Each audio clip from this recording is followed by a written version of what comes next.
มาอื่นก็เตรียมตัวบวชพวกสิบวชยังครบอะไรหรือเสียแล้วผู้หนึ่งสองคนบ่หรือจังใด ขึ้นมาบ่นี่บ่พวกสิบวชว่าผู้ใดต้องการเป็นเจ้าภาพรวมในการบวชกะโอนเข้ามาโลดเรียกว่าส่งเสริมรักษาสนับสนุนภิกษุนักบวชผู้สืบทอดพุทธศาสนาผู้สืบทอดคำสอนพุทธเจ้าถ้าบ่มีหมู่ภิกษุสงฆ์สืบทอดไว้เป็นอันว่าอันตรธานตั้งนานแล้วบ่มีผู้ใดนำคำสอนของพุทธเจ้ามาบอกหรอกนั้นเพิ่นสิบรรลุหรือบ่บรรลุก็ช่างแต่ว่าคำสอนมันยังองค์ใดก็ช่างเทศนาออกมาก็ล้วนแล้วแต่มีจุดประกายต้นแบบพระญาติพุทธเจ้ายังพอได้สืบคนจังว่าผู้ใดสิเป็นเจ้าภาพร่วมบวชพระมีอานิสงส์15 กัปบวชเนรมี5 กัปมารดาบิดาแม้จะรู้หรือไม่รู้ก็ช่างหรือตายไปแล้วในมือนั้นก็ช่างมารดาบิดาได้รับอานิสงส์เหมือนเดิมเพราะคนมันกระทำกรรมมารวมกันมีเจตนามีสมรู้ร่วมคิดการกระทำกรรมรวมกันย่อมมีอานิสงส์ผลบุญก็ส่งกันแต่ผลบาปก็ยังส่งกันอยู่แล้วผลบุญก็ส่งกันเหมือนกันนั่นแหละฉะนั้นว่าผู้ใดต้องการเป็นเจ้าภาพร่วมกับเป็นมาโลดเป็นโดยใจบ่ได้เป็นโดยเงินหน่อยเงินหลายเป็นโดยความบริสุทธิ์ใจเฮาบ่มีโอกาสได้สืบทอดเฮาบ่มีโอกาสได้บวชเองหรือเฮาเคยบวชเองก็สร้างเคยมีมาแล้วนี่ก็สิขอรักษาเอาไว้จังหน่อยเฮาก็เจตนาของเฮาเป็นเจตนาดีอยู่แล้วส่วนเพิ่นบวชเข้ามาแล้วปฏิบัติดีหรือบ่ดีกรรมอันนั้นทั้งกุศลและอกุศลเพิ่นก็รับเองเฮานี่ได้เปรียบผู้เป็นเจ้าภาพนี่จักว่าล่ะบ่ได้มาบาปบ่ได้มาบุญนำเขาเจ้าดอกแต่ว่าเฮาได้บุญตอนที่เฮาเรียกว่าส่งเสริมอุปนิสัยเจ้าของเองในการทั้งเสียสละพร้อมทั้งอุปนิสัยในการสืบทอดพุทธศาสนาพร้อมอุปนิสัยสืบทอดในการคือบำรุงรักษามือแหละอันใดเฮ็ดไว้ก็เป็นของเฮาทั้งนั้นแหละบ่มีผู้ใดเฮ็ดให้หรอกนะแต่ว่าผู้ที่เป็นเจ้าภาพบวชจังซี่ก็ให้คือว่าเฮาสิโอนเงินบาท1 2 บาทก็ช่างเด้อขอผลทานบุญกุศลกรรมดีที่ข้าพเจ้ากระทำแล้วตั้งแต่อดีตจนถึงปัจจุบันณขณะนี้จงถึงแด่มารดาบิดาของข้าพเจ้าญาติข้าพเจ้าเจ้ากรรมนายเวรข้าพเจ้าตลอดทั้งสรรพสัตว์ทั้งหลายไม่มีที่สุดไม่มีประมาณทุกหมู่เหล่าบรรดามีขอท่านทั้งหลายเหล่านั้นจงเป็นผู้มีส่วนแห่งบุญนี้เถิดสาธุพ่อจะไปขออย่างอื่นอย่าขอมันก็เป็นอุปนิสัยของมันในตัวเองนี่คือผู้เป็นเจ้าภาพบวชเนรหากัปคำว่าหากัปนี่เกิดเวียนว่ายอยู่ในพุทธศาสนาจักว่า15 กัปก็เกิดเวียนว่ายในพุทธศาสนาสมมุติว่าเฮาสิไปเกิดเป็นหยังก็ช่างเป็นงัวก็ตามเป็นควายก็ตามเป็นหมาก็ตามเป็นแมวก็ตามเป็นคนก็ตามเป็นอีหยังก็ช่างแต่ว่ามันอยู่ในวงล้อมนี่วงล้อมคือโดยธรรมก็ยังคลุมอยู่คือคลุมเอาไว้รอบขอบเอาไว้อยู่แต่ทั้งที่พูดถึงไปเป็นสัตว์ในต่างศาสนานะในต่างพุทธศาสนาออกไปให้เฮาเบิ่งพวกเด้อทั้งเลบานอนทั้งอิสราเอลทั้งประเทศซาอุหรือทั้งยังไงเป็นบอกไปเป็นอูฐทุกทรมานอดอยากหิวโหยแต่ก็ต้องทำงานไปเป็นลากรถลากเกวียนบักใหญ่อยู่ลากล้ออยู่สั่นบ่แล้วก็หิวอดอยากจ้อยแต่ละตัวนั่นแหละทั้งสั่นแหละนั่นคือพวกนอกพวกไปเกิดนอกแต่พวกเกิดในเด้บางที่ก็มาเป็นหมาวัดมีแต่ตัวอ้วนๆทั้งสั่นแล้วเป็นแมววัดหมาวัดเป็นนกอยู่วัดทางบ่แม่นวัดเอามาเลี้ยงเด้เพราะว่าบุญเจ้าของเฮ็ดไว้นั่นแหละก็เลยถูกครอบคลุมโดยคำว่าความเมตตานะคลุมเอาไว้อยู่ในหันแหละบ่ได้โหดร้ายขนาดนั้นบ่ได้โหดร้ายคือตัวเองทำเอง มันก็ยังมีคนที่อยู่ในพื้นเพพื้นฐานจิตใจในพุทธศาสนาก็คือจิตใต้สำนึกมีเมตตาอยู่ในตัวมันมีมากกว่าอันอื่นๆนะใต้สำนึกมีความเมตตามีความกรุณาสงสารมีความเมตตาบ่อยากเห็นผู้ใดทุกข์ยากแล้วก็มีความช่วยเหลือหรือกรุณานั่นเองทั้งสงสารนั่นนี่อยากหาข้าวหาน้ำหานั่นหานี่ให้กินบางที่ก็เอาไปดูแลรักษาได้หลายแบบนะก็หลายอย่างอยู่ด้วยล่ะที่ว่านะความผิดพลาดในความโลภความผิดพลาดหรือความหลงในสมบัติแต่ว่าเกิดในพุทธศาสนาเกิดเป็นมหาเศรษฐีในพุทธศาสนามั่งก็เกิดเป็นอย่างต่างๆที่อยู่ในเศรษฐีเยอะแยะนะนั่นแหละอันนี้พูดถึงตัวต่ำไปก่อนเราพูดถึงทางสูงเป็นเจ้าภาพร่วมพระบวชพระมากขึ้นเลยเป็นอุปนิสัยให้เจ้าของเองได้ออกบวชเองนะอาจจะเป็นในชาติแรกเมื่อมีชาติแรกก็ต้องมี2มี3มี4ไปเลยที่ว่าดีกับไปถือพระพุทธเจ้าองค์ใดองค์หนึ่งเคยนำต่อบุญเรียกว่าต่อบุญต่อกุศลกรรมดีไปในภายภาคหน้าแหละว่าหลายๆอย่างที่ตั้งแต่คำสอนพุทธเจ้าว่าท่านเด็กอุบัติเกิดขึ้นมนุษย์ทั้งหลายนะส่วนมากสิเก็บทรัพย์สมบัติโดยโลกียทรัพย์ทั้งหลายนี่เอาไปใส่เพียงแค่ชาติเดียวบ่เอาไปใส่ในภายภาคหน้าบ่อาจสามารถที่สิหมุนโลกียทรัพย์ให้กลายเป็นอริยทรัพย์ได้บางพวกก็เอาไปฝังไว้ในดินบางพวกก็เอาไปซ่อนไว้น้ำน้ำแต่ว่าทรัพย์สมบัติทั้งหลายเหล่านั้นคิดว่าหลับตาบุคคลไปแล้วพวกเอาไว้ในดินหรือพวกเอาไว้ตามน้ำก็ช่างบางที่มันก็เคลื่อนที่เองโดยแผ่นดินเคลื่อนตัวแผ่นดินไหวหรือแผ่นดินเคลื่อนตัวบางที่ก็ถูกพวกนาคลักเอาไปมั่งพวกยักษ์ลักเอาไปมั่ง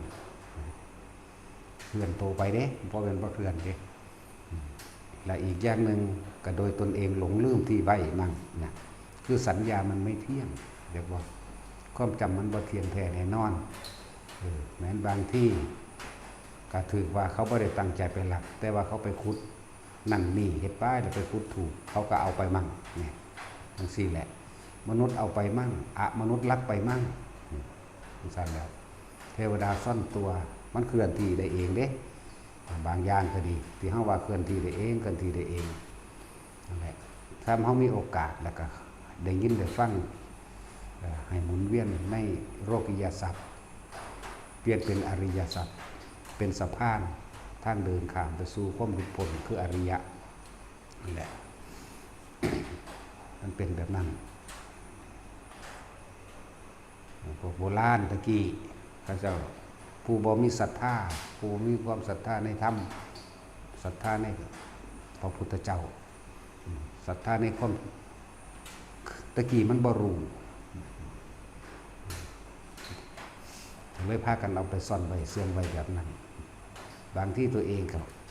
ตายไปแล้วก็ไปเฝ้าหวงสมบัติตนเองเป็นเปรตคือเพราะสำนักจิตใจมันไปของเข้าใจบ้างนี่จิตใจมันไปของแหวะจิตมีที่ตั้งตรงไหนตั้งตรงที่ซ่อนเอาไว้ในทรัพย์เป็นผู้หวงก็ไปเกิดเป็นเปรตเฝ้าสมบัติรูปแบบนั้นสมบัติตนนั่นแหละบางที่เกิดเป็นเดรัจฉานแต่ว่าก็ชื่อได้ว่าเคยซ่อนสมบัติเอาไว้ทั้งใดก็ไปเฝ้าทรัพย์สมบัติอันนั้นไว้แต่มี ซึ่งในพุทธประวัติธรรมบทก็มีเยอะแยะมากมายอยู่แล้วจังสิบางพวกก็ตายไปเป็นเปรตเฝ้าสมบัติตนสั้นเป็นเดรัจฉานแล้วก็กลับมาเฝ้าสมบัติตนคือเรื่องเศรษฐีนั่นแหละเสื่องทรัพย์สมบัติเอาไว้บ่ให้ลูกให้เมียใส่น้ำแบบนั้นตายไปแล้วไปเกิดเป็นหมาแล้วเป็นหมาอยู่บ้านอื่นเด้เป็นหมาอยู่เงินหลังอื่นแต่ว่าใครแน่ที่ว่าได้เคยนึกถึงพระพุทธเจ้ายุคพระสงฆ์ยุคนิดๆหน่อยๆพระสงฆ์พระพุทธเจ้าเพิ่นจึง บ่แม่นพระพุทธเจ้าพระสงฆ์เพิ่นถึงมาโปรดเอาโปรดเอาว่านี่เจ้าอย่าตีอย่าฆ่าหมาตัวนี้เด้อผู้นี้เป็นบิดาของท่านในชาติที่แล้ว แต่ว่าถ้าว่าเป็นบิดาของท่านในชาติที่แล้วเดี๋ยวผู้ลูกก็ว่ามีตั้งแต่ว่าบิดาของข้าพเจ้าเนี่ยเป็นเศรษฐีแต่ว่าบ่เคยเห็นทรัพย์สมบัติบ่เคยได้ใส่เงินอยู่กินทุกข์ยากแบบลำบากนั่นแหละเพราะความตระหนี่ที่เหนียวของมารดาบิดาของบิดาของท่านบิดาของท่านก็เลยพอจะตายแล้วเกิดความหลงไหลในทรัพย์สมบัติก็เลยไปเกิดในท้องหมาตอนนี้ใหญ่ขึ้นมาแล้วพวกท่านพากันเลี้ยงหมาตัวนี้เอาเด้อก็เลี้ยงไว้ในระดับหนึ่งแล้วก็ที่พิสูจน์ได้จังไดว่าหมาตัวนี้เป็นบิดาของเฮาบรรพะเพิ่นก็มีอภิญญารู้ภาษาสัตว์เลยติดต่อสื่อสารกันเนี่ยแหละว่าคนกับมันก็ฟังภาษาบ่ออกหรอกแต่ว่าพระเพิ่นฟังออกว่าท่านได้ซ่อนสมบัติไว้ตรงไหนตอนนี้ลูกของท่านยังบ่ได้เชื่อว่าท่านเคยเป็นบิดาของสองคนนี้มาเบิ่งกับเฝ้าแล่นไปแล้วพาไปขวดเบิ่งก็ขุดขึ้นมานั่นแหละจังเชื่อเอาล่ะจังเชื่อว่าแม่นว่าสมบัติมีเท่านั้นเท่านี้ แล้วสุดท้ายเพิ่นก็ซื้อภาษากับพระให้พระอธิบายกระจายความนั่นแหละบุคคลผู้ไม่รู้เห็นบ่ผู้บ่รู้ว่าการให้ทานมีผลการรักษาศีลมีผลการภาวนามีผลทานศีลภาวนามีผลบุคคลที่ยากจนหรือร่ำรวยก็ขึ้นอยู่กับผลแห่งการให้ทานเพิ่นว่าขอให้ลูกนี่จงนำทรัพย์สมบัติเหล่านี้ออกสงเคราะห์คนทุกข์คนยากคนจนตลอดทั้งการช่วยเหลือและช่วยบริจาคให้สมณะชีพทั้งหลายพอบ่มีโอกาสก็ขอให้ลูกนี้เฮ็ดแทนได้บ่ก็เลยว่าพอนี่มอบทรัพย์สมบัตินี้ให้ลูกแล้วก็ให้ท่านกับสมณะชีพทั้งหลายผู้ประพฤติธรรมนี่เป็นมหาเบาบริพระเพิ่นก็สื่อสารจากว่าก็เลยว่าจังซี่ละนะ ต่อมาก็เฮ็ดบุญแล้วอุทิศหาไปเลยได้บัดนี้ผู้ลูกนี่ก็เข้าใจพอดีก็ได้ความศรัทธาเกิดจากพระองค์นิเทศแต่อีกอย่างหนึ่งเป็นบุญเก่าที่หมาต้นนี้เคยเป็นเจ้าภาพบวชมันบวชเน้นมันบวชพระมันจากว่ามาตานานคือกันเนี่ยจังว่าเวียนว่ายตายเกิดในพุทธศาสนาเวียนว่ายตายเกิดแบบนี้ถึงจะเป็นหมาก็เป็นหมาทรงอยู่ในพุทธศาสนาคู่ไว้อยู่ในเมตตาแห่งพุทธศาสนาอยู่ในกรุณาอยู่ในมุทิตาอยู่นะจังว่าคนทั้งหลายหาทรัพย์มาได้นี่หาทรัพย์มาได้แล้วเอาไว้ใส่เฉพาะเพียงแต่ชาตินี้ชาติเดียวว่าอาจสามารถที่เปลี่ยนจากทรัพย์สมบัติอันเป็นโลกียทรัพย์ให้เป็นโลกุตระทรัพย์ได้มันจึงมีคำยังนั่นแหละไอ้พุทธภาษิตมาอยู่ดอกลืมแล้วบอกไปกับพ่อสำนักแต่ว่าบอกบาลีก็เลยเนาะว่าแท็กซี่ก็เขียนไปก็เฮ็ดโพสต์ให้อ่านอยู่ดอกว่ามันลืมบาดมันจะขึ้นมามันก็เขียนเอาข้าวเดียวแล้วมันลืมเด้แปลกประหลาดอยู่ได้แนวมันเวลาพุทธภาษิตหรือคำสอนพระเจ้าปุ๊บเข้ามาปุ๊บเป็นบาลีเป็นแปลเขียนไว้พิมพ์ไว้หลังจากเขียนไว้พิมพ์ไว้แล้วหายออกจากความจำเลยแปลกประหลาดก็ยังหายละดีแล้วจังประจำอย่างเนาะมันจังประเดี๋ยวสึงลึงคิดหามันสิศูนย์เราคิดหาบ่พอหรอกเนาะแท็กซี่เราอาจจะเคยได้ยินได้ฟังนิทานที่เขาแต่งขึ้นหรือนี่เขาโค้งจริงอยู่แล้วแหละผู้สมเฝ้าทรัพย์เหมือนบลักเปรตเฝ้ากำแพงวัดเฝ้าเจดีย์เฝ้าสถูปสินา พอความเป็นห่วงตัดบ่เป็นนั่นนะถึงว่าซ้ำเขามีโอกาสและการได้ยินได้ฟังแบบนี้แบบที่วายอยู่เดียวนี้แหละ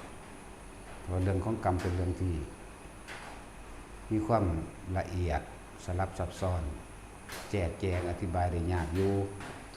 บ่แม่นของง่ายปานใดและคนฟังก็ต้องใส่ใจพิจารณาใคร่ครวญในตนเองพร้อมเด้คนฟังก็ดีพวกฟังนิดๆหน่อยๆเราไปสรุปเองบ่ได้มันต้องติดตามกันขนาดได้มันจะเข้าใจกันได้เห็นบ่ล่ะถ้าบ่ติดตามมันบ่เข้าใจได้ฟังสำใดสำหนึ่งนี่เห็นบ่ล่ะอีกอย่างหนึ่งคนที่มีพื้นฐานโดยธรรมเข้ามาในหัวใจอยู่แล้วคือเฮาฟังเบิดทุกองค์ได้เทศน์มาก็สร้างฟังเบิดเว้าถึงจุดนี้จึ๊บตึ๊บไปนี่เฮาสิแตกปัวออกเลยแตกฉานออกไปเลยในเขาเจ้าเทศน์เรื่องใดแม่นสิเห็นแค่ขอความเดียวสั้นๆก็สร้างเฮาสิแตกฉานออกเลยเพราะว่านี่มันคือการสั่งสมที่มันมีอยู่แล้วมันสิเชื่อมโยงถึงกันเบิดหลวงตาศิลป์เว้าเรื่องนี้ครูบาชัยเว้าเรื่องนี้ตาทุยเว้าเรื่องนี้ครูบาเสงเว้าเรื่องนี้เฮาแตกใส่กันเบิดได้เลยจักว่าล่ะมันสิเชื่อมหากันเบิดหลวงพ่อโสภาเทศเรื่องนี้หลวงพ่ออินเทศเรื่องนี้หลวงปู่บุญมาเทศเรื่องนี้แตกใส่กันเบิดหลวงพ่อปราโมทเว้าเรื่องชาตินั่นมันสิถึงกันเบิดช้ำมันเชื่อมโยงเป็นหนึ่งเดียวกันบ่มีแบ่งแยกได้ทำเป็นอันเดียวกันเบิดหลวงพ่อเยือนเอาบางที่เพิ่นสอนกรรมฐานน้ำเย็นก็เฮาฮู้จักให้จับความรู้สึกอันให้มันเป็นแท่นอาการปิติไว้ในนี่ถ้าผู้ใดเฮ็ดไปแล้วชินแล้วมันก็เย็นบึบขึ้นมาโลดดอกเหมือนกันกับเฮาทรงชาญที่เอาไว้ตรงหน้าร่มหรือหน้าผากเฮานี่ก็จะว่าล่ะ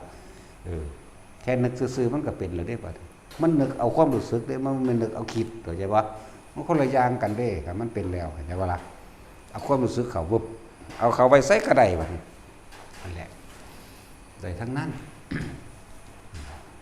มันไผสิบอกมาได้ก็สร้างทรัพย์ได้ก็สร้างมันสิเข้ากันปั๊บโลดบางที่เฮาขยายความออกกว้างก็นั้นโดยละเอียดก็ได้เห็นบ่ชานี้พุทธะจังซี่อันนี้บ่ค่อยมีผู้ใดอธิบายได้อย่าบอกชานี้พุทธะตัดออกไปมันเป็นของโพธิวิสัยของพวกชานี้พุทธะมันเร็วแต่พวกลักขณูปนิชฌานอารัมมณูปนิชฌานทั้งสี่คำเต็มมันยาวกว่านั้นอย่าว่าล่ะมันยาวกว่านั้นเด้คำแปลมันก็อีกมากกว่านั้นแต่ความจริงก็คืออารมณ์เฮานี่ก็จะว่าล่ะนี่คือความจริงที่มันอยู่ตัวนี้นั่นแหละจังว่าภาษาธรรมจริงๆแล้วมันก็บ่แม่นภาษาพูดภาษาเขียนที่จะเข้าใจได้ด้วยการคิดเด้บ่เข้าใจด้วยการคิดแต่ก็ต้องอาศัยความคิดจึงจะเข้าใจก็จะว่าล่ะความคิดสรุปผลและปฏิบัติจึงจะได้รู้ความจริงความเชื่อกับความจริงต่างกันนั่นแหละจังว่าฟังธรรมบ่แม่นว่าสิมาฟังเอาสำใดสำหนึ่งนิดๆหน่อยๆเลยไปสรุปอันนั้นบ่ถูกอันนั้นไม่ดีเด้บ่อย่าเชื่อแม้กระทั่งบ่ตาเห็นเด้มันบ่ธรรมดาเด้แนวมันนี่อย่าเชื่ออย่าให้เชื่อง่ายๆจนกว่าเฮาสิพิสูจน์ด้วยตัวเฮาเอง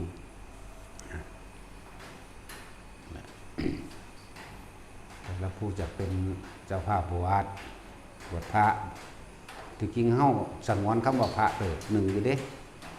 แต่ว่าเว้าเพื่อให้โลกเข้าใจง่ายซื่อๆมันบ่จักว่าพระปานใดภิกษุสงฆ์มีแต่ไอ้พุทธเจ้าเพิ่นก็ว่าพระเด้เพิ่นก็ว่าแต่อยู่ก่อนภิกษุทั้งหลายเลยท่านจนเป็นภิกษุมาเถิดนะทำอันเราไว้กล่าวนี้แล้วเห็นบ่ล่ะเพราะว่าพระเด้พูนบาดคนสิแจกแกงพุ่นโสดาเป็นจังไดละสักกายทิฏฐิวิจิกิจฉาเสียพระตุปรามาสนี่เรียกว่าโสดานี่มันเว้าซักนี่เข้าใจบ่ละบาดนี่แม่นบ่ล่ะละแบบใดเนี่ยคือเขาเถียงกันละสักกายทิฏฐิเป็นพระโสดาบันห่วยแต่ละปานนั้นใดเพิ่นอนาคามีพุ่นเด้มันธรรมดาเรียกว่ายอมรับความตายซื่อดอกยอมรับความตายยอมรับว่ากายบ่เป็นของตนบ่อยู่ในอำนาจบังคับของตนคือยอมรับว่าจะว่านี่บ่ถกบ่เถียงบ่มีข้อสงสัยใดๆทั้งสิ้นเลยแล้วก็ยอมรับเรื่องของกรรมเรื่องของธรรมเอาธรรมเป็นใหญ่พวกนี้แล้วก็มีศีลบริสุทธิ์เท่านี้โสดาบันจะว่าล่ะ ยอมรับความตายขึ้นถึงความตายนั่นแหละอันหนึ่งก็แม่นประตูนี่ก็ตั้งหากถ้าฮอดคุณแล้วโอ้โธธรรมดาดอกรูปเวทนาสัญญาสังขารวิญญาณมันละออกแล้วมันอนาคามีเลยเด้จักว่าล่ะจักว่าสักกะทิฏฐิบ่จังว่าไผสิเป็นเจ้าภาพร่วมบวชหมู่ภิกษุการรวมมาโลดเอาความบริสุทธิ์ใจของเฮาบาทนึงก็ได้สตางค์ได้ก็ได้เข้าใจว่าล่ะขอให้เฮามีความบริสุทธิ์ใจจริงๆเถอะบ่ได้เกี่ยวกับของเรียกว่าล่ะ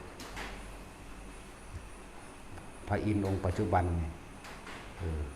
บ่ได้ทำบุญในพุทธศาสนาเด้จักว่าบ่ได้ทำบุญในพุทธศาสนาหมายถึงตอนที่ได้เป็นพระอินทร์อันอื่นๆมีอยู่แต่ว่าช่วงในระหว่างช่วงบ่มีพุทธศาสนานี่เข้าใจว่านี่บ่มีคำสอนของพระเจ้า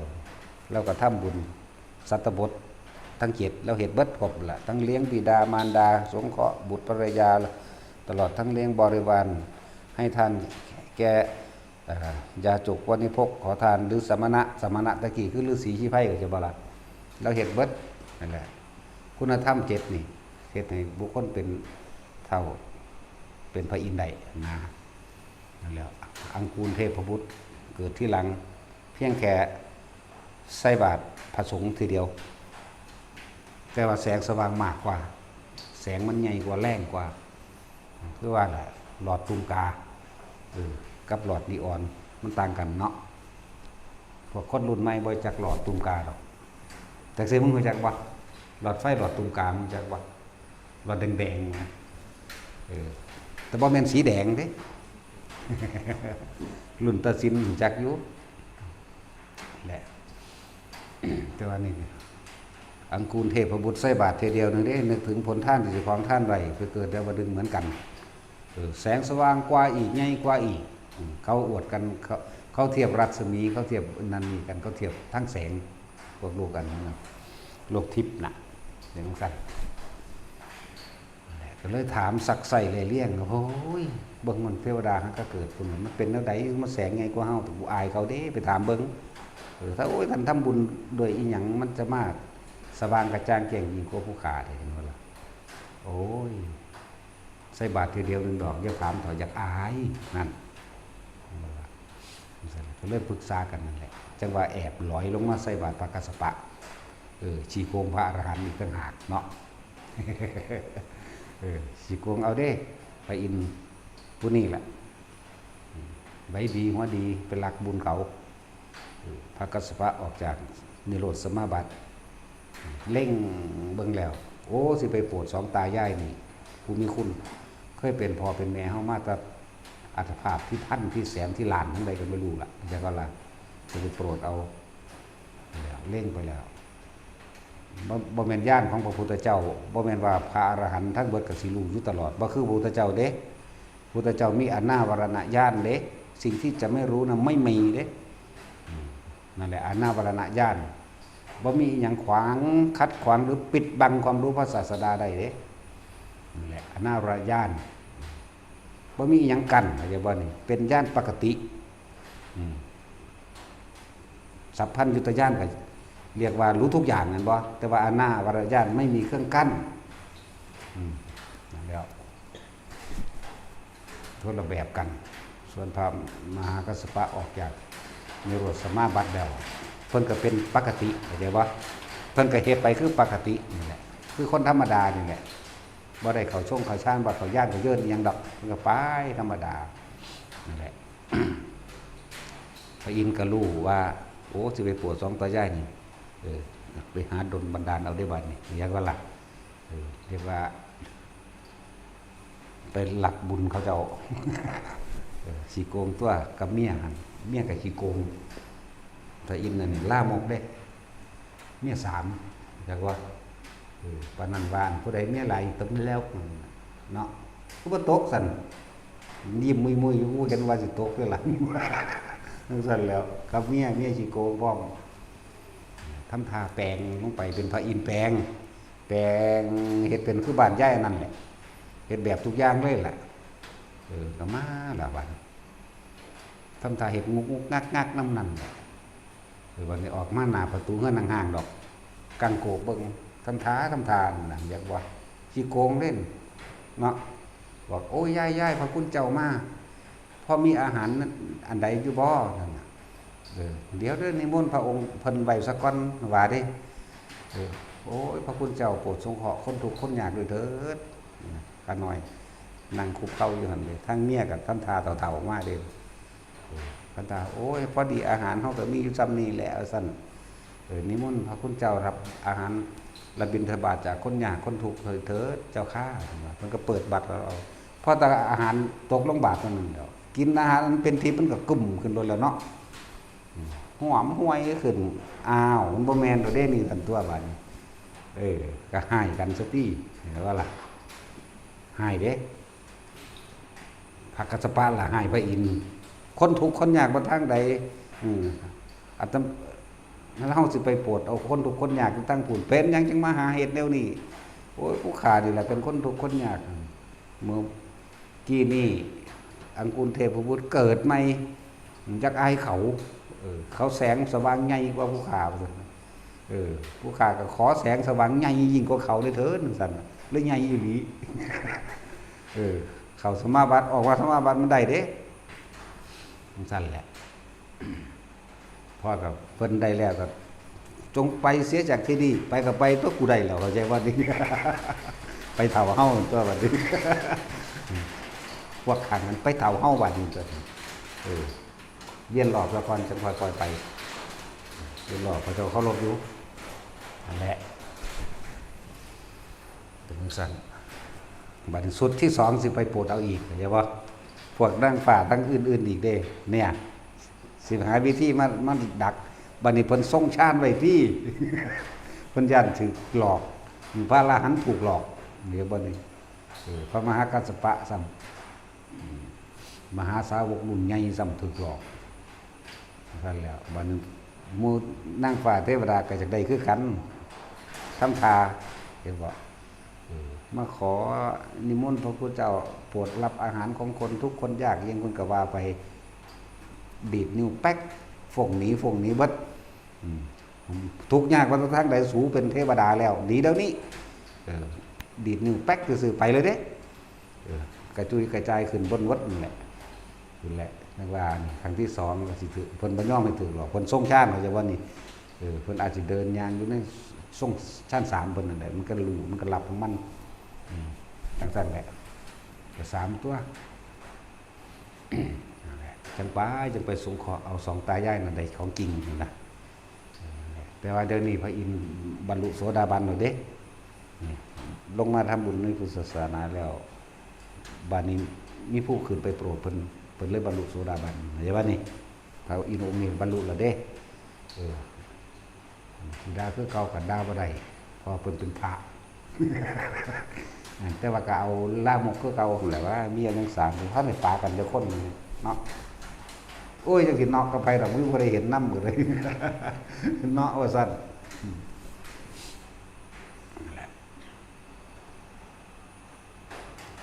การทำบุญในพุทธศาสนา มันคลุมอยู่แล้วทุกคนที่ทำนั่งสิก็จะมีพื้นฐานจิตใต้สำนึกจุดก้นเบิ่งลึกๆของแต่ละคนที่มีเมตตากรุณาอยู่ในใจมักช่วยเหลือคนเด้นั่นว่าล่ะนั่นแหละคือบ่เห็นขึ้นมาจากคนละบาดพวกสิบวชหรือเขาซ้อมกันอยู่สิซ้อมกันอยู่ละมั้งเนาะสิซ้อมนาคซ้อมขานกันอยู่นั่นแหละคือเรื่องหลักนี้หมดแล้ว มันบ่ธรรมดาปานใดบ่ธรรมดาเด้อันการบวชนี่ ปานคนอยู่อันนั้นเด้พอนมือสิบวชเอ้านาคอีกผู้นึงไปทางใดแล่นหากันบกเวกมีผู้นึงขี่รถเข้ามาทางในเอ้าคือเห็นฐานรถอยู่พุ่นว่าซั่น ปานนั้นเด้ก็นาคผู้นั้นตัวมันอยู่เป็นเดือนกว่าๆพุ่นเด้อยู่ถ้าบวชก็ว่าสิแน่ใจแล้วแถมซ้ำบอกโอ้ยผมบวชตลอดชีวิตเด้สวนยางผมก็โอนให้ลูกแล้วสวนมั่นสวนอ้อยทรัพย์สมบัติผมบ่มีหยังแล้วผมเอาตลอดชีวิตว่าซั่นมันน่าสิเว้าไหมว่าผมสิบ่บวชตลอดชีวิต อันประเภทว่าบวชตลอดชีวิตอย่าเว้าเด้อบาดไว้ก็ดี ไปเรื่อยๆก็แล้วกัน ไปเรื่อยๆนั่นแหละมันของง่ายของมันต้องของฝืนออกฝืนออกมากเราก็ได้สิเป็นเจ้าภาพก็เป็นมากโอนเขามาโหลดสตางค์เดียวมันโอนได้ก็โอนเข้าใจว่าล่ะแต่ว่าขอให้ตั้งใจเต็มใจได้บ่แม่นเฮ็ดเล่นๆหัวเด้ไผเฮ็ดเล่นก็ได้ของเล่นไผเฮ็ดจริงก็ได้ของจริงทำมากก็ได้มากทำน้อยก็ได้น้อยนี่พูดภาษาโลกฝึกหัดปฏิบัติมากย่อมละได้มากเข้าใจว่าละกิเลสตัณหาอุปทานแห่งตนนั่นแหละเพราะว่าบ่มีผู้ใดคนอื่นเฮ็ดให้เฮาได้มีแต่เฮาเฮ็ดเองทั้งว่าเขามาแล้วหมู่ภิกษุเฮาภิกษุสงฆ์เฮาเนี่ยเอาเต็มที่เจ้าของโลดอยู่นี่สะดวกเบิดทุกอย่างคือหาความสะดวกให้เบิดแล้วการอยู่การกินเก็บไข้ได้ป่วยดูแลรักษาส่งคลินิกอนามัยบ่แม่น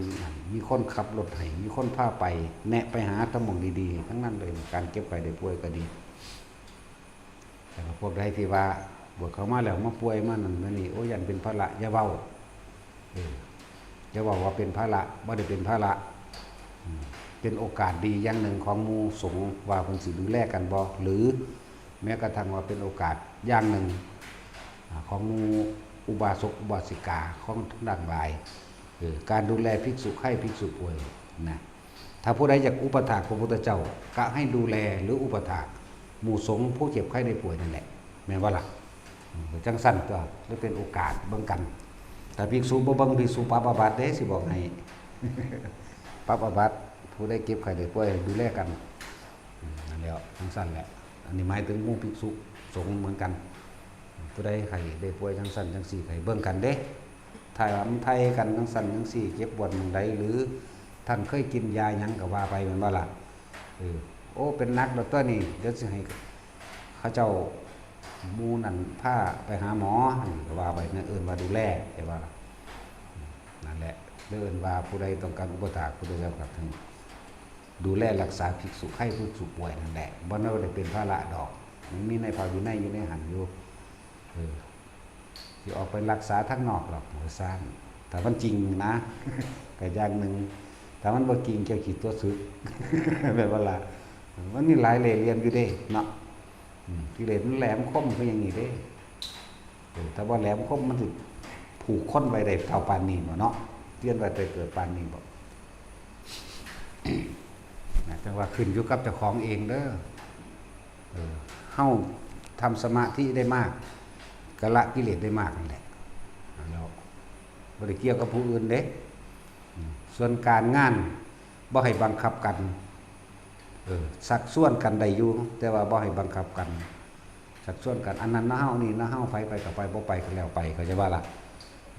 วางองค์เพิ่นก็ตั้งใจถือ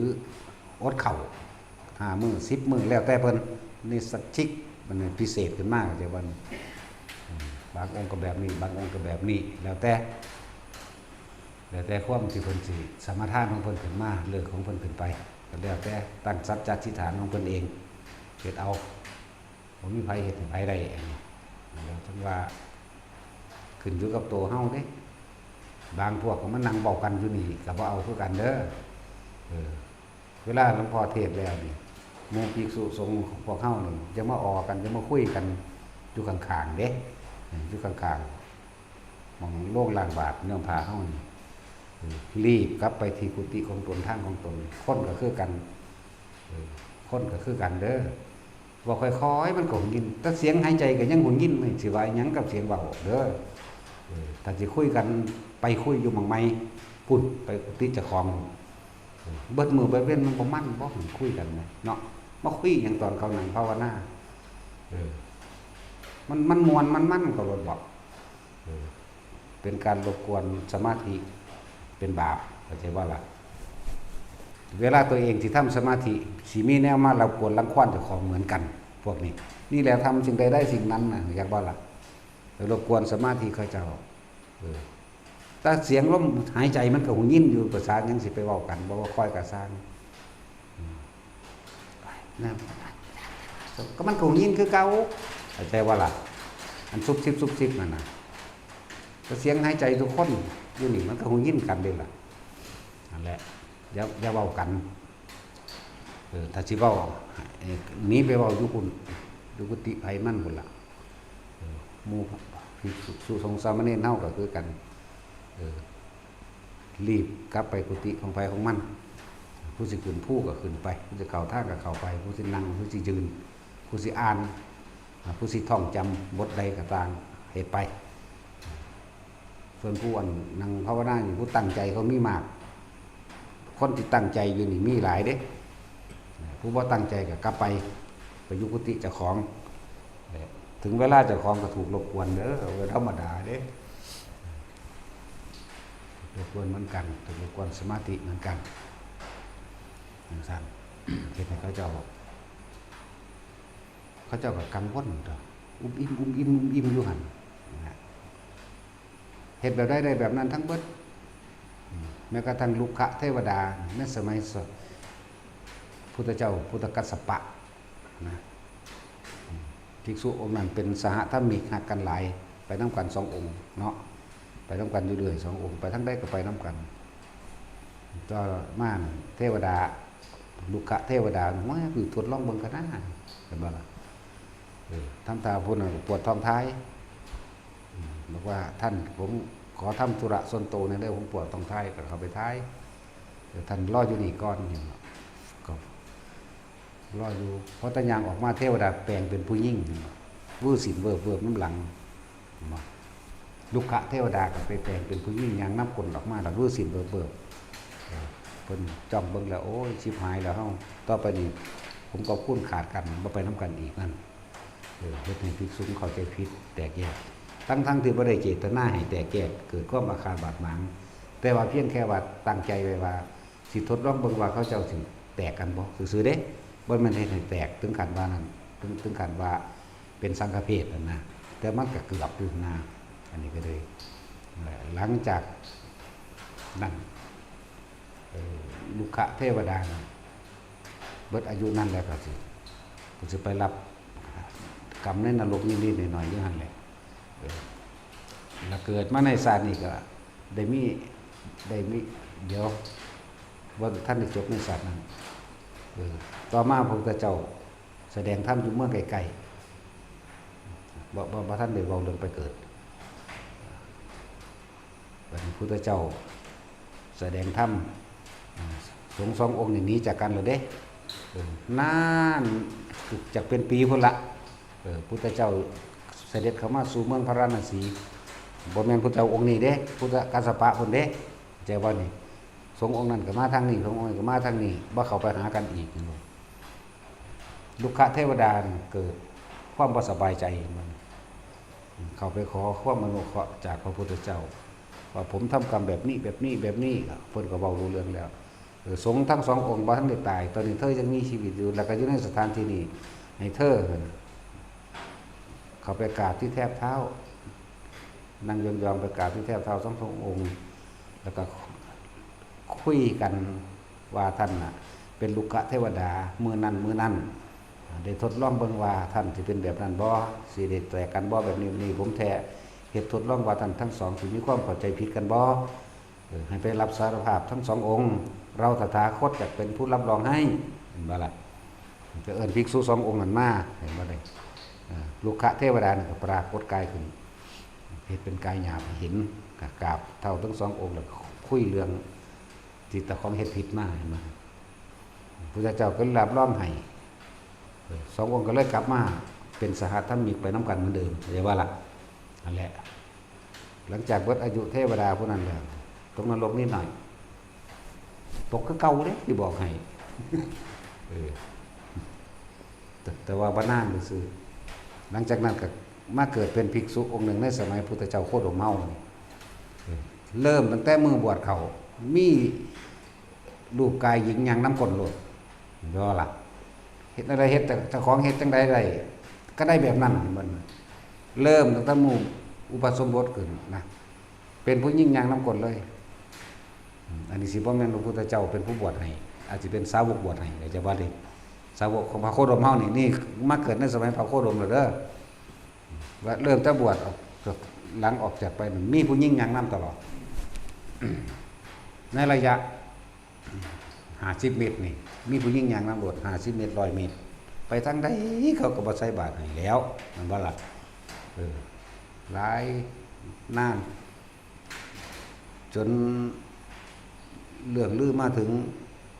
มาบิณฑบาตแถวสาวัตถีนั่นแหละกลับมาบิณฑบาตแถวนั้นก็บ่มีผู้ใดใส่ให้เหมือนกันเรื่องนี้ก็เลยถึงหูพระเจ้าพระเสนพระเจ้าพระเสนเลยอยากทดลองเบิ่งว่าไปนิมนต์พระองค์นั้นนี่มาเบิ่งดูให้ย่างมาทางลานทั้งให้ย่างมาทางลานนั่นเด้อสนามนั่นแหละเป็นย่างเข้ามาทางสนามเพิ่นก็ขึ้นอยู่เทิงปราสาทเดี๋ยวเบิ่งอ้าวมีผู้หญิงย่างนำวิลีแล้วให้เพิ่นหยุดบอกว่าภิกษุองค์นั้นหยุดอยู่หั่นแหละแล่นลงไปในลานนั้นไปเบิ่งกันเข้าไปใกล้กันบ่เห็นบาดห่างออกมาเนี่ย50 เมตร100 เมตรเห็นเข้าไปใกล้บ่เห็นอยู่พอสมีนะเพิ่นจึงบอกว่าเพิ่นก็เลยหาเอาอาหารมาใส่บาตรไว้ซะก่อนแล้วก็ให้พำนักในสวนวรรณอุทยานของเพิ่นเองซะก่อนคือให้พักอยู่หั่นซะก่อนก็เลยนำเรื่องนี้ไปถามพระพุทธเจ้าพุทธเจ้าเพิ่นฮู้แล้วบาปกรรมมันสิถอนถ่ายถอนกรรมอย่างว่านี้มันเฮ็ดไว้ซ้ำใดเฮ็ดเขาเจ้าไว้จักปีตัวเองก็ได้รับโทษเท่านั้นปีเหมือนกันเลยว่านั่นแหละพุทธเจ้าก็เลยว่าโอ้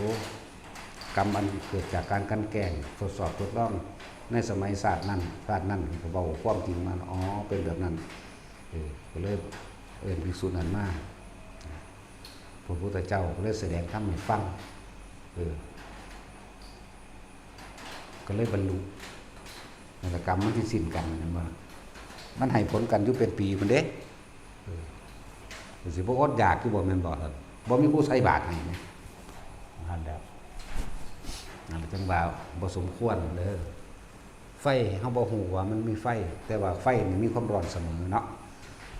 เฮาเข้าใจว่าไฟในเตาดับแล้วขี้เถ้ามันกบเกินเนาะเฮาย่างไป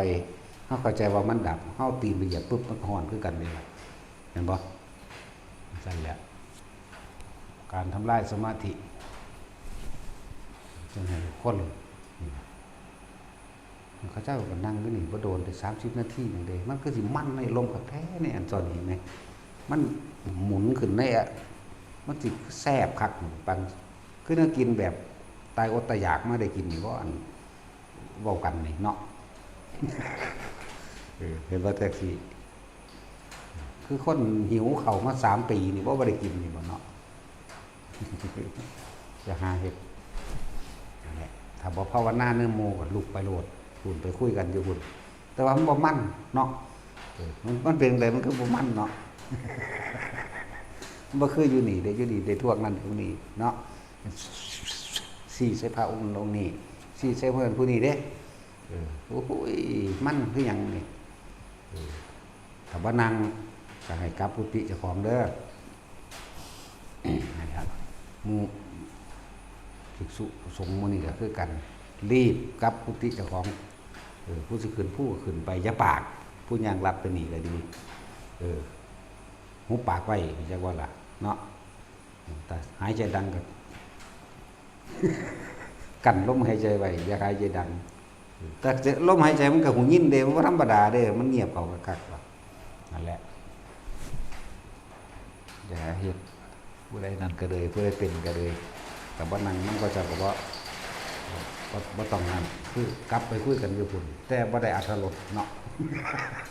บ่ได้รสชาติแห่งการคุยแต่ว่าต้องกลับเด้อเลยคุยกันก็ดีถ้าบ่บอกก็บ่รู้ได้ล่ะเห็นบ่ล่ะแต่เครียดก็หลายก็ผูกคอตายแต่สั่งกินขี้ดังเท่านั้นเด้เนาะจังซี่สั่งกูจะเกิดบ่ก็คือบ่ติอย่าได้กินขี้ดัง แล้วกูสั่งเด้กูบ่เชื่อเด้ต้องมากินขี้ดันกูเบิ่งเนาะแต่เครียดหลายก็กูก็ตายชิบมาไว้พร้อมกูบ่เชื่ออีกโอ้ยกูเห็นไปเสียแต่กูจะค้นหามึงนี่บ่ได้เขียนจดหมายไว้ผูกก็ตายองค์โตนไหมมันคือตัดสินเด้ถึงได้เท่าได้กระสร้างกูบ่มีหูสะยางมันก็แล้วเด้เนาะ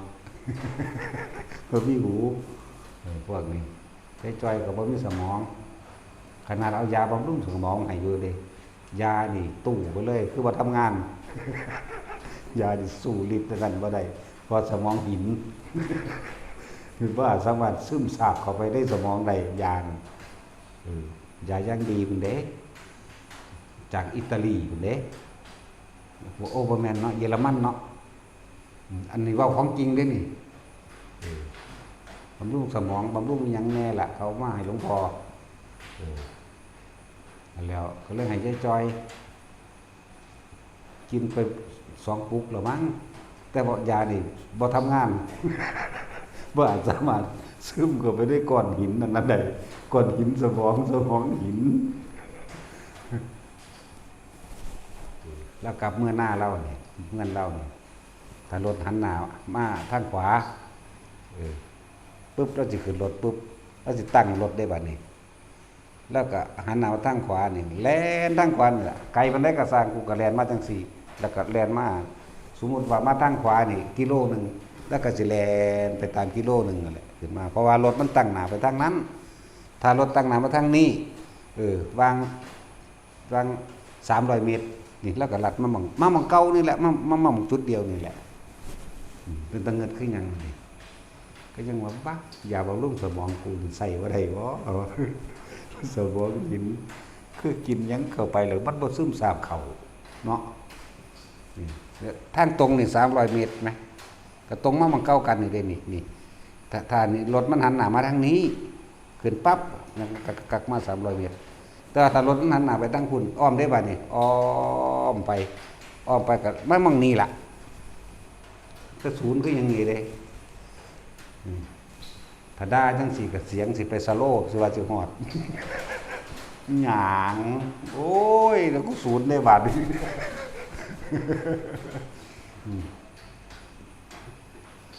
ถึงจะสั่งยังไงอยู่เลยกันอีหยัง หยังอย่างเงี้ยเขาได้อยู่มื้อนี้นี่สิคิดออกอาทิตย์นึง มื้อนี้มื้อนั้นหลวงพ่อว่าหยังเด้อาทิตย์นึงไปเด้น่ะต้องคิดออกอย่างบัดนี้ขนาดนั้นเด้โอ้ยสมองหิน ผู้เขาหินแท่งทึบแล้ว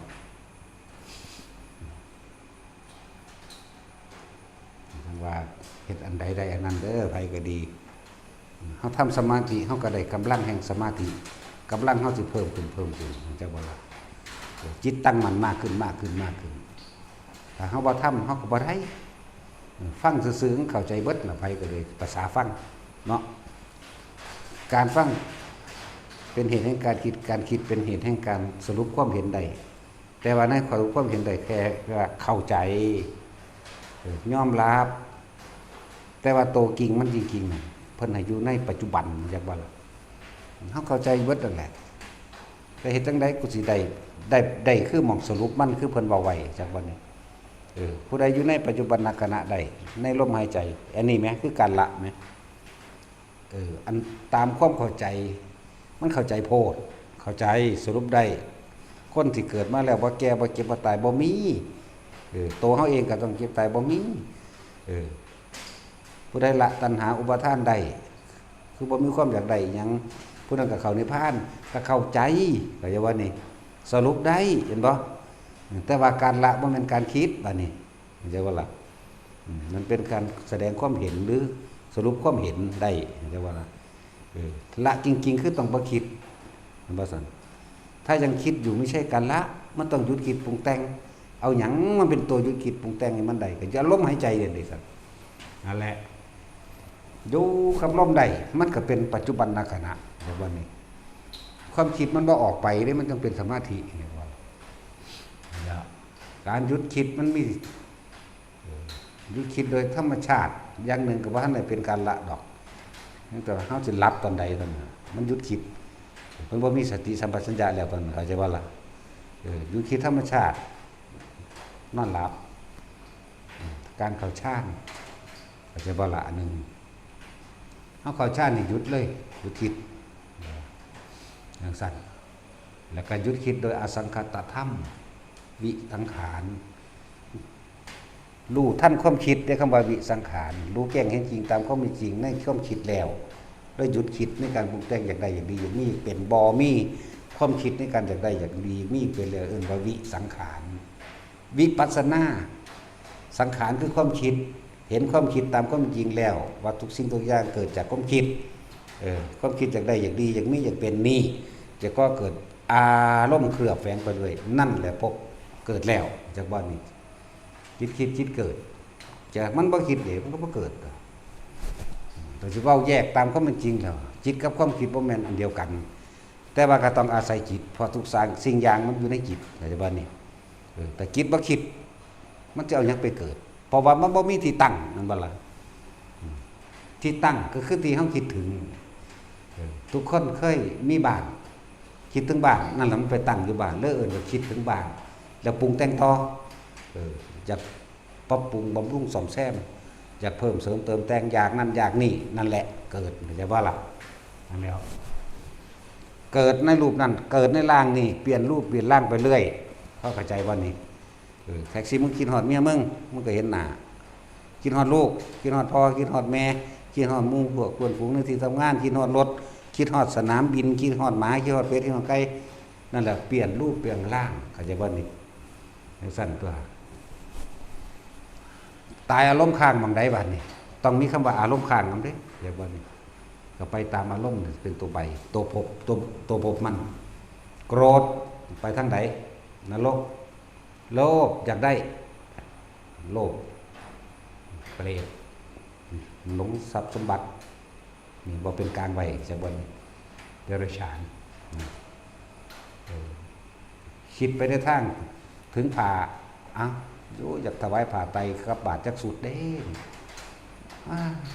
เห็นจังไดนอนแล้วก็รับไปแต่อย่าบ่นี่ตายไปสวรรค์ได้น่ะจักว่าล่ะทั้งสั้นแล้วทุกอย่างมันรวมอยู่ในจิตเท่านี้แหละแต่มันคิดในความปรุงแต่งในความอยากใดมันก็ไป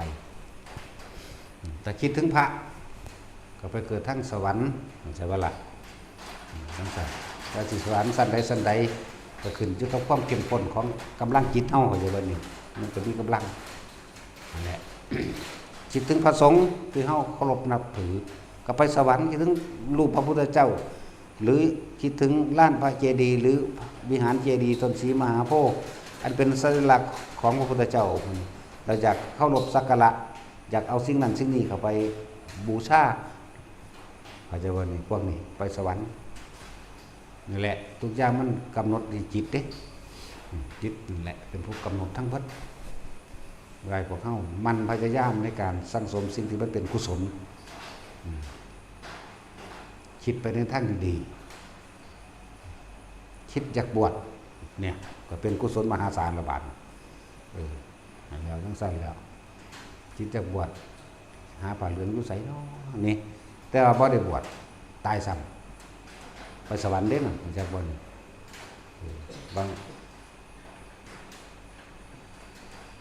บางคนที่เว้าอยู่เรื่อยๆรับอันอีนั่งน้อยมันถืองูกัดตายมันก็ได้ดอกหูช้างก็มันไปเลี้ยงงัวมันสิไล่งัวเข้าคอกแล้วมันได้ดอกหูช้างพระพุทธเจ้าองค์นั้นตายแล้วเด้ล่ะเป็นปลายสมัยแล้วจากบนคิดพอจะได้ดอกไม้ปุ๊บความคิดมันอยากเอาเข้าไปวางไว้เอาไปบูชาแทนบูชาพระสถูปเจดีย์ใช่ว่านี่อันเป็นที่ประดิษฐานพระบรมสารีริกธาตุแต่ว่างูกัดมันตายก่อนเห็นบ่มันจิตมันตั้งไว้หันเห็นบ่จิตมีที่ตั้งมันจะเอาไปบูชานั่นเสือกตายซะไปสวรรค์ทั้งสี่แล้วกบมื้อนี่สมัยเดียวกันเด่นนี่กบ4 โมงครึ่งพระทำวัดพระทำวัดเย็น4 โมงครึ่งมันก็ทำบังเบิ่นไปนั่นแหละมันยันมันพลาดจากการฟังธรรมมันหูอยู่ว่าคนย่างมาทางหน้ามันหลับตาไว้กระซางมึงบ่เห็นกูดอกอะไรว่าล่ะ แต่จินก็เห็นได้ยังเจ้าปวดไทยแห้งเด้อลงแมงข้างทางแล้วมึงไปเห็นกูดอกหลับตาลงโหลดกบก็คือกันตัวหูตามันจำภาพทั้งหลังพระนั่นอย่าเป็นถ้าเป็นทำวัดด้วยนั่นหูมันก็จำเสียงของมันอยู่แล้วย่องย่องไปเรื่อยเรื่อยเรื่อยถึงตีปั้วมันบอกหัวได้ว่ามันเจ็บแต่มันมีความรู้สึกเย็นว่าผลทุสาวันสันดาวดึงแหละบางทีก็มีทุกอย่างอยู่สำคัญที่ความคิดสำคัญที่จิตกับผู้รู้กับจิตเดียวกันพอมันสังสมมันก็รู้วัดนั่นแหละเก็บปวดห้อนหนาวก็รู้ในหันพอใจบ่พอใจก็เลยร่วมอยู่ในหันแหละวิญญาณใจวิญญาณจิตก็ว่าไปนั่นแหละแต่มันขีดปรุงแต่งมันสิ่งที่มันร่วมอยู่นี่ร่วมอยู่ในจิตนั่นน่ะพอใจก็บ่พอใจก็ร่วมอยู่ในหันจากบ่ล่ะนั่นแหละถ้าเฮาคิดปรุงแต่งสิเกิดความพอใจบ่พอใจเห็นว่านี่เป็นทางไปทางการเกิดเบิดแต่ถ้าจิตเฮาสั่งสมสิ่งที่มันเป็นอุเบกขาหรือว่าทรงฌานเจริญฌานให้เกิดอาการปิติอันใดอันหนึ่งคือมาเป็นการรับรองตัวเองว่าตอนนี้จิตเฮาบ่หนีจากกายบ่ไปหาตั้งนำผู้อื่นมาจะบ่นี่แต่เฮาเอากายในส่วนละเอียดกายในกายอันหนึ่งคือลมหายใจนี่เองกายเวทนาจิตธรรมหรือได้หลักแห่งสติปัฏฐาน4นั่นแหละแต่อายุแค่นี้ก็ต้องยังมากดอกการพิจารณาอสุภะเป็นกายบ่เขาจะถามเป็นใช่ป่ะล่ะกายเวทนาจิตบัดนี้เฮาสิพิจารณากายโดยส่วนทั้งหมดมันบอกเกศาผมโลมาขนนาขาเล็บตะโจฟันตะโจหนังมังสังเนื้อหน้าหารุยอะไรที่กระดูกอาทิเป็นจังยืนในกระดูกว่ากังมามันจังมันใจใหญ่นักแต่กิโลประกันบางคนการไตก็สังกอดไล่ไปจนถึงว่ามัตเกงมัทะลุคังเยื่อในสมองเสือปิดตังนั้นดีเสือของเสด็จปุโพน้ำเดือดโลดแต่น้ำเลือดเสือโทน้ำเหงื่อไม่โทน้ำมันก้นอสุรสารน้ำตาเหลวไล่ไปอันนี้ก็เป็นกายคือกันใช่ป่ะล่ะเมื่อกายประกอบด้วยการ32แล้วกายที่ยังเป็นอยู่มีชีวิตอยู่จะมีลมหายใจเข้าอาสสะและปัสสะนี่ก็เป็นลม2ลมที่พัดหมุนรอบร่างกายนี่ก็เป็น3แล้วพัดขึ้นบนพัดลงล่างมั่งก็เป็น4แล้วลมที่อาศัยซ่อนเล้นอยู่ในช่องว่างระหว่างกายคือลมหายใจก็เป็น6ลม6ธาตุไฟ4นี่ก็เอิ้นว่าเป็นหลักสติปัฏฐาน4เหมือนกันเด้อนั่นแหละก็สิว่าผู้เข้าเจ้าเข้าใจดีแล้วเขาเจ้าอยู่จังสี่เรียกเป็นการฟอกธาตุฟอกขันธ์ก็ว่าไปนะคือการแล่นเล่นอยู่ในสกลกายกายนครหรือสกลกายตลาดมรรคผลนิพพานก็คือกายเวทนาจิตนี่เองปัจจุบันตลาดแห่งมรรคผลนิพพานกายเวทนาจิตธรรมนั่นแหละอันนี้ก็เอิ้นว่ากายเหมือนกันเด้อแต่ว่าเฮาเอาส่วนย่อเข้ามาบอกจุดส่วนที่มันตรงไปเลยก็แล้วแต่ความถนัดอันความหมายตรงนี้บางคนก็เพิ่นกับถนัดผิวหน้าผมคนเล็บฟันหนังเป็นต้นเหมือนกับอุปชาเฮาสอนเกศาผมลงมาขนหน้าขาเล็บทันตาฟันไล่กลับมาก็ไปแหละท่านจงรับภาคอาสาวพัดนี่ไปทำให้แจ้งซึ่งพระนิพพานเถิดเนี่ยว่าซั่นจะคืออามาพันเตอยู่เนาะเนี่ยว่าอามาพันเตข้าพเจ้าจะขอรับกระเช่นนั้นเจ้าข้ามาหันละตัวเห็นกลุ่มคุ้มกับโทรศัพท์คุ้มยุงไปกันเลยอยากเปลี่ยนกุฏิอันเป็นอย่างมันชื่นแต่มันบ่มีเน็ตเนาะมันบ่มีเน็ตบ่ถึงบ่มีสัญญาณ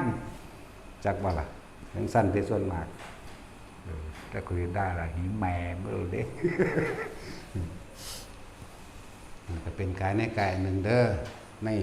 อสุภะมันก็อยู่ในหมวดเรียกว่า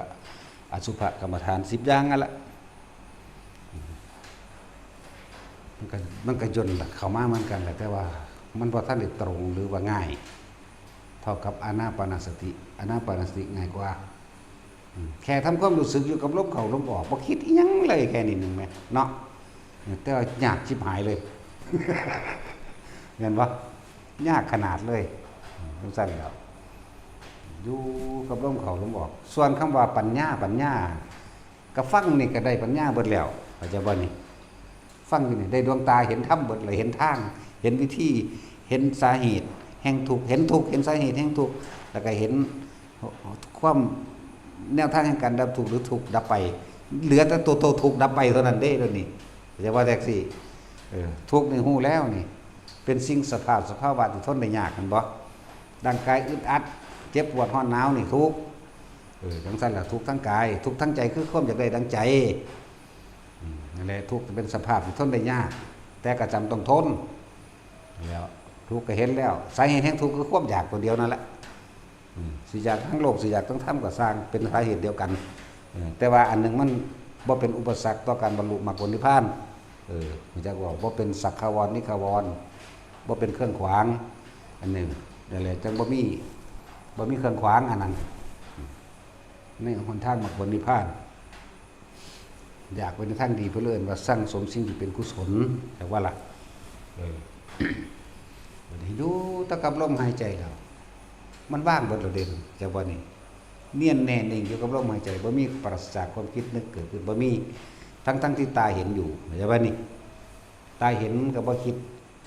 จากใดดีที่ไม่เป็นอย่างกับสิ่งที่ตาเห็นรูปรสกลิ่นเสียงอ่ะนะตาเห็นคนตาเห็นนกตาเห็นรถตาเห็นทองตาเห็นเงินคนผู้งามผู้ฉิลายมันก็รู้อยู่ในสัญญาของมันเองแหละนั่นบ่ล่ะแต่ว่าเขาบ่คิดบ่นึกปรุงแต่งต่อนี่แหมมันก็ควบคุมความคิดได้ของมันแล้วเป็นอัตโนมัติพุ่นล่ะรูปรสกลิ่นเสียงกระทบกระทั่งเห็นหูแบบได้ก็สั่งความคิดมันบ่คิดบ่นึกในความอยากได้อยากเป็นมันก็จบแล้วเด้ล่ะมันอยู่แค่นี้นึงเด้ล่ะเฮ็ดอยู่หั่นแหละพวกเจ้าสิไปปฏิบัติทางใดหรือที่เตือนอยู่ตลอดว่าพวกเจ้าสิไปปฏิบัติอยู่ในธรรมเงื่อมผาโคนไม้เงาไม้โพรงไม้มองได้ก็ช่างแต่พวกเจ้าออกจากลมหายใจมันก็เพียงแค่ย้ายที่ทุกย้ายพบใหม่จากวันนั่นแล้วย้ายออกคือต้องคิดออกจากลมหายใจแล้วก็ปรุงแต่งเรื่องนั้นตรงนี้แบบนั้นแบบนี้อารมณ์พอใจบ่พอใจเกิดขึ้นนั่นแหละย้ายที่ทุกย้ายพบใหม่เกิดใหม่ปัจจุบันนี้เกิดอยู่พอสำนันแต่อยู่ใครในลมหายใจแล้วจะอยู่ที่ไหนก็ช่างอยู่กับคนมุมมากอาสางนั่นแหละความสงบเกิดแต่สิมันสิหลายบันไดคนบ่ล่ะแต่เฮาบ่นำเขามาคิดนึกได้ยินอยู่เห็นอยู่เนี่ยสมาธิของเฮาจึงเป็นสมาธิที่ว่าให้ฝึกมื่นตาบ่ต้องไปรับตาให้มันได้สมาธิได้ทั้งสองอย่างเลยหลับตาก็เสมอกันกับลืมตานั่นแหละเสมอกันคือบ่คิดบ่นึกนั่นเองถ้าหลับตาลงภาพต่างๆปรากฏนิมิตมากมายมหาศาลเพียงใดก็จังให้เฮ็ดเหมือนดุจดังว่าลืมตาเมื่อแต่คนฝึกแล้วมันเป็นอานาปานสติสัญญามันก็เป็นอัตโนมัติของมันเองจังว่าล่ะนั่นแล้วมันสิไปไสเมื่อมันหยุดคิดได้และการทรงฌานหยุดได้เป็นพิแพบๆอย่างว่านี้แต่ว่ามันยังมีอยู่อย่างว่าล่ะเรียกว่าสามอย่างวิปัสสนาวิสังขารหรืออาสังกตธรรมคำว่าวิสังขารรู้เท่าทันความคิดแล้วมันหยุดของมันเลยค่ะจังว่านี้รู้ทันมันแล้วรู้ตัวนี้แล้ววิปัสสนาแปลว่ารู้แจ้งเห็นจริงตามความเป็นจริงที่มันเป็นว่าความคิดนี่แหละเป็นตัวมหาเหตุจะบอกให้เราเกิดแก่เก็บตายทั้งหลายเปลี่ยนภพเป็นภูมิเมื่อรู้ท่านมันแล้วจิตเห็นจิตเป็นมรรคมันหยุดจะบอกนี่แหละครับว่าจิตเห็นจิตเป็นมรรคอย่างหนึ่งก็ดีมันก็หยุดปุ๊บนะก็เรียกว่าวิสังขารหรืออาสังขตธรรมแปลอีกแบบหนึ่งบัดนี้แปลว่าไม่สังขตะแปลว่าไม่คิดจะบอกนี่อสังขตธรรม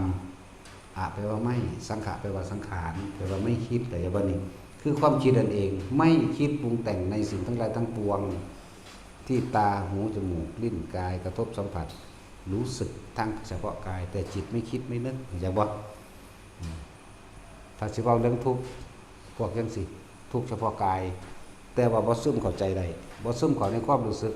ในความพอใจและไม่พอใจไม่ได้เพราะเห็นอนัตตาก็ว่าเพราะเห็นสุญญตาก็ว่าพอเห็นถึงความว่างก็ว่าไอ้สิ่งเหล่านี้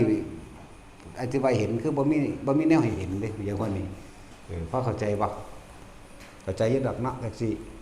คือมึง มึงว่าอากาศมีบ่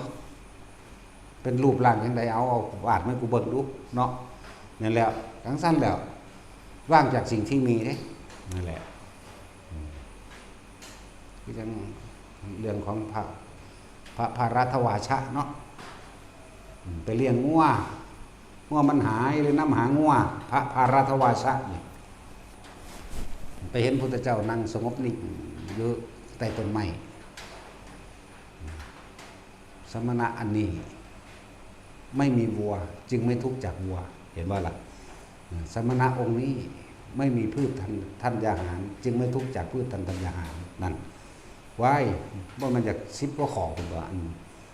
เพิ่นนั่งเว้าเอาอยู่ผู้เดียวเพิ่นต่อหน้าพุทธเจ้าเห็นบ่ล่ะพระรัตวาชะเด่นมันจาก10ข้อพุ่นล่ะเพิ่นนำหาง่วงมันเสียง่วงมันหายเรียกว่านี่เลยนำหาบ่เห็นพอดีเห็นพระพุทธเจ้าเฮาเนี่ยนั่งอยู่ห่มไม้มันเกิดความสงบเย็นใจของเพิ่นเองนั่นแหละมันก็เข้าไปใกล้กราบตะกี้สิเป็นนั่งยองๆพนมมือซื่อๆนั่งย่อๆเนี่ยนั่งกระโยงนั่งย่อๆยกมือกันเบาสมณะท่านนี้ไม่มีวัวท่านจึงไม่ทุกข์จากวัวเห็นบ่ล่ะท่านจึงไม่เป็นทุกข์กับวัวเพราะท่านไม่มีวัวแปลว่านี่ไม่ทุกข์กับเมล็ดพันธุ์ข้าวไม่ทุกข์กับบ้านไม่ทุกข์กับเรือนไม่ทุกข์กับอาหารไม่ทุกข์กับไล่ไปจน10นั่นแหละพระเจ้าว่าเมื่อไรที่เธอมี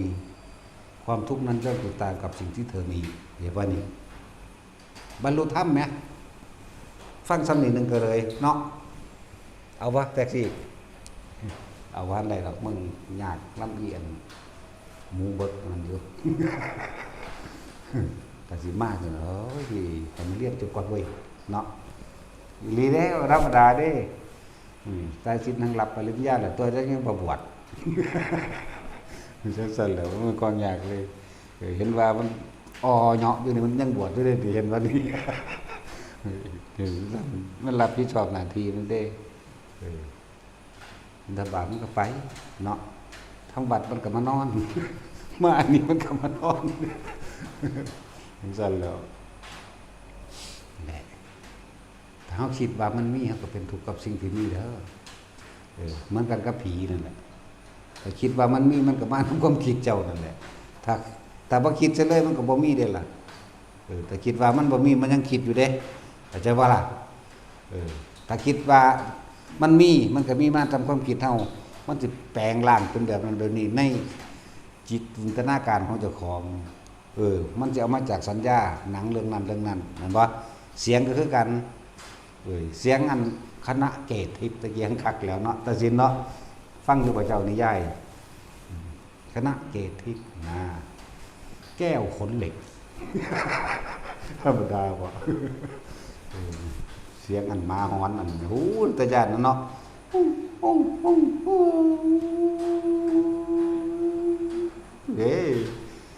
คณะเกตทิพย์คืออย่างนี้ก็แล้วมันเสียงก็ไปจำเอาน้ำมันวิทยุนั่นแหละหรือได้หนังนั่นแหละเนาะเป็นตะยานเด็ดๆเนาะเห็นบ่ล่ะ